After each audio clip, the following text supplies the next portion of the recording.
Maar ook 'n vraag my lief vraag ek het. Sy retoriese vraag, antwoord hem asseblief. Ek en coach Heineke praat gereeld met mekaar. Omdat ek en Heineke kom al 'n lang pad saam. Hy is ook sy ou met my eerste breek gegee in my lewe.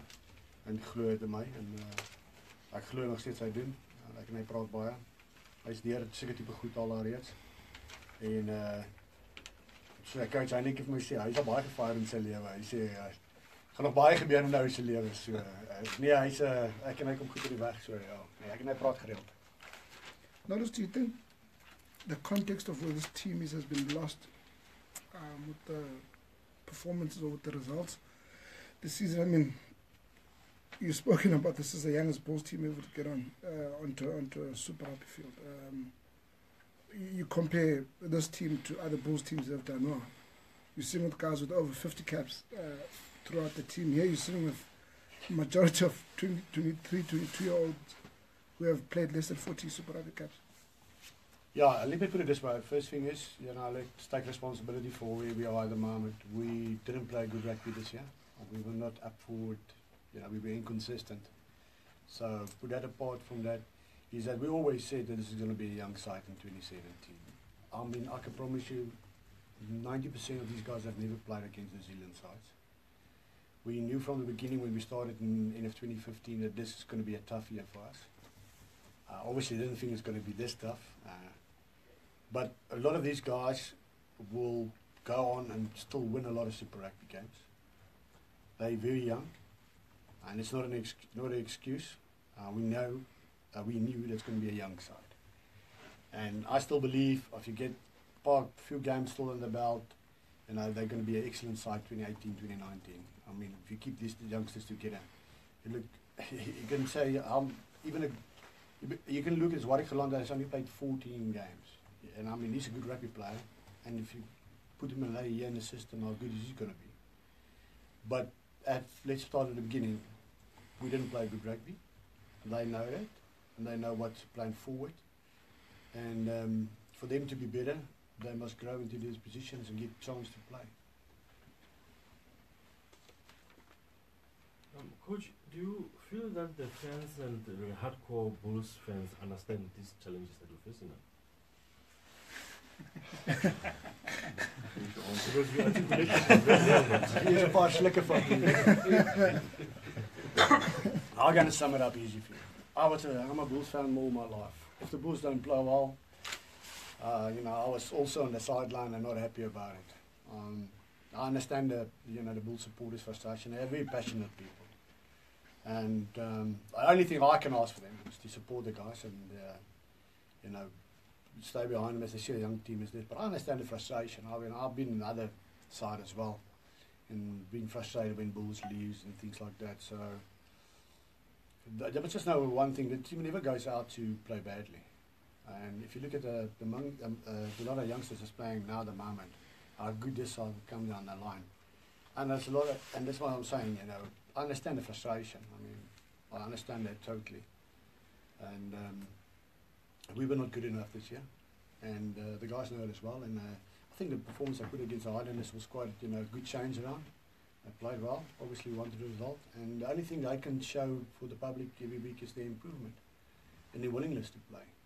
There's a lot of new faces coming through as well. But I understand the public frustration, not lack of voice, but I understand that as well.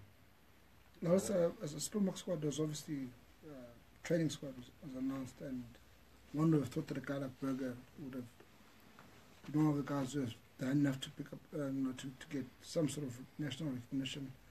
Do you feel as if the results of the team in Super Rugby have probably impeded the progress of certain players to higher honours? Oh, obviously, I think a better team plays, it's easier for players to get into a position and get selection. I mean, it's easier to pick from a side that's winning. I see everybody keep picking lines and picking line players, and that's good. I mean, they're performing well. I'll never take that away from any player. I think that Burger at the moment, in my opinion, has been most probably the best 12 in the competition from the South African side. This year, it doesn't matter the result, he was good every week. And so I think they should also look at the individual and how he's performing on the day. And if you're taking over the last 9 games, Burger was good in every game. So I think he's currently the inform 12 for me. I know Ruan is injured and Andre Easthuizen's on a red card and things, but Burger's been good every week. Nollis, so I don't have to get you again, just that question about the that was posed earlier. Can you possibly repeat it in Afrikaans? You were just talking about relating to the fans and what you can tell the fans at this stage, despite the form of the Bulls at the moment. Just if you can throw your Afrikaans cap on there, if you can try. Amper makliker om Engels te praat. Ja, kyk, ek verstaan die frustrasie van die publiek, van die blou ondersteuners. Ek weet dit was nie 'n goeie seisoen geweest nie. Dis punt 1, weet ek, dit was nie 'n goeie seisoen nie. As jy kyk, waar ons staan op die oomblik is nie wat een van ons beplan gehad het vir die jaar nie. Ek dink die span aanvaar dit en hulle weet ook hulle was nie goed genoeg nie. As 'n klomp ouens wat deurkom hierdie jaar, baie youngsters wat deurkom. Ek dink as jy kyk Saterdag hoe hulle gespeel het, ongelukkig het result in ons kant gekom nie, maar ek voel ons op die regte pad rondom die jong spelers. En ek kan die mense van altyd wil ek kan vra as ek verstaan die frustrasie en goed daar buite, maar ek vra ons steeds om die span te ondersteun, want dit maak nie saak, kom stel dit maklik of ek gaan of ek bly down the line. Dit gaan nog steeds hulle spelers wees en dis die spelers wat hulle moet ondersteun. En ek was aan die ander kant van die lyn gewees waar net ondersteuner was van die Bulle. En die Bulle is groter as Nollis Marais. Dit is die Bulle is 'n baie groot community. En ek vra hulle om die spelers te ondersteun vorentoe.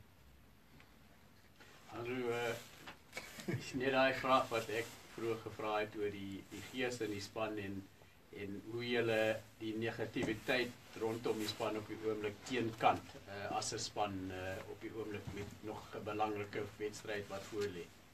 Ja, is eintlik maklik. Ons het vir onsself in die begin van die jaar gesê, ons is 'n groep ouens wat bymekaar moet staan en maak nie saak wat buite ons groep gebeur of wat buite ons span gebeur nie. Is goed wat ons nie kan beheer nie, is goed wat ons nie 'n sê oor het nie. So ek dink op die einde van die dag is ons kan beheer wat ons kan beheer.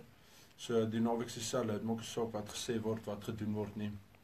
Ons doen wat ons kan doen op die dag. So ek dink dit is maklik om die ouens ook so positief te hou week in week uit om op te wees vir die wedstryd.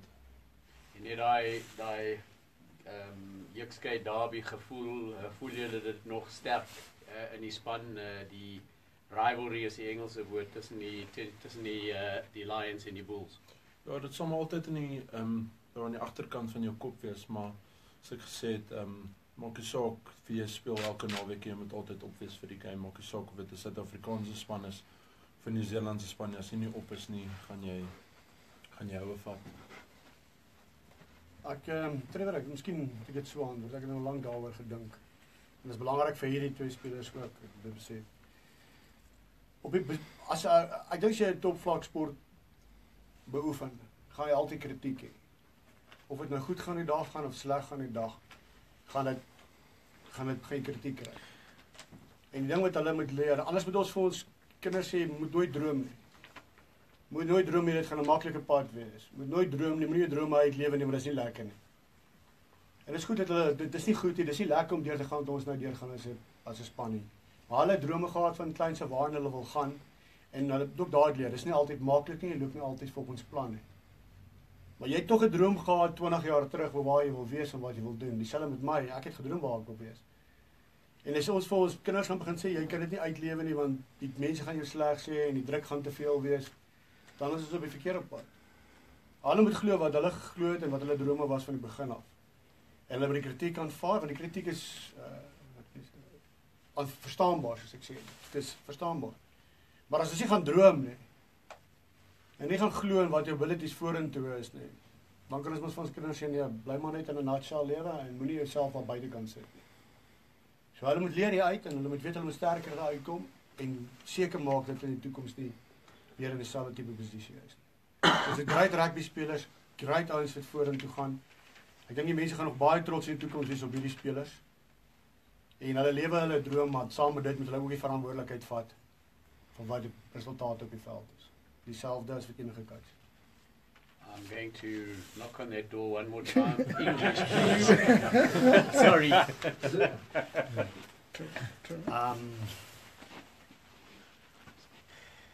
If you do is Engels, you help. If you can. No, I think the important thing is it's a lot of things in life. At the moment being said about me being fired and the players not playing well. I think we started out 20 years ago and you have a dream that you have to take in consideration when you live out the dream and you want to play at top flights of sport, you know, and be a number one. There's going to be criticism. There's going to be unhappy. People are going to be unhappy about certain things, and they must get used to it as well, because they started out 20 years ago believing in something they want to do the rest of their life, and they must learn it's not always easy. It's not always going to be happy trails, but if you're not willing to take the punishment or the criticism, then we should tell our kids from the beginning, you don't dream. Don't believe you can become a number one swimmer. Don't believe you can become the best flav, because people are going to criticize you. People are going to hate you on Facebook. People are going to do this. As you say yet again, they must stick to what they believe and what their dreams are. I mean, if we take that away from players, you know, where are we going? They're good rugby players. When Burger's 24, he's 21. They had a dream a long time ago, same as I did. And I still have. And they must believe in themselves. And, you know, but they take responsibility for results, and they must know that at the moment we're not playing good enough rugby, and that's not the dream that they want for themselves and the team. And they must perform to the best of their abilities. A lot of people ask me about all the criticism outside, and I tell them we control the controllables. You started something out 20 years ago. You believed in something, your father and mother believed in something, that's your dream. A dream is not always easy. It's how you stand up when you're being put down, and how they keep on fighting. And these guys are still going to be huge Springboks down the line. But they must go back where they believed 20 years ago what they want to do, and all the criticism they must put aside. Take it on the chin, learn from that, and come out and play the best rugby that they can play. Engels weer gaan was langer as jou. Vater, Kosa? Sal won on Sunday. Gentlemen, thank you very much.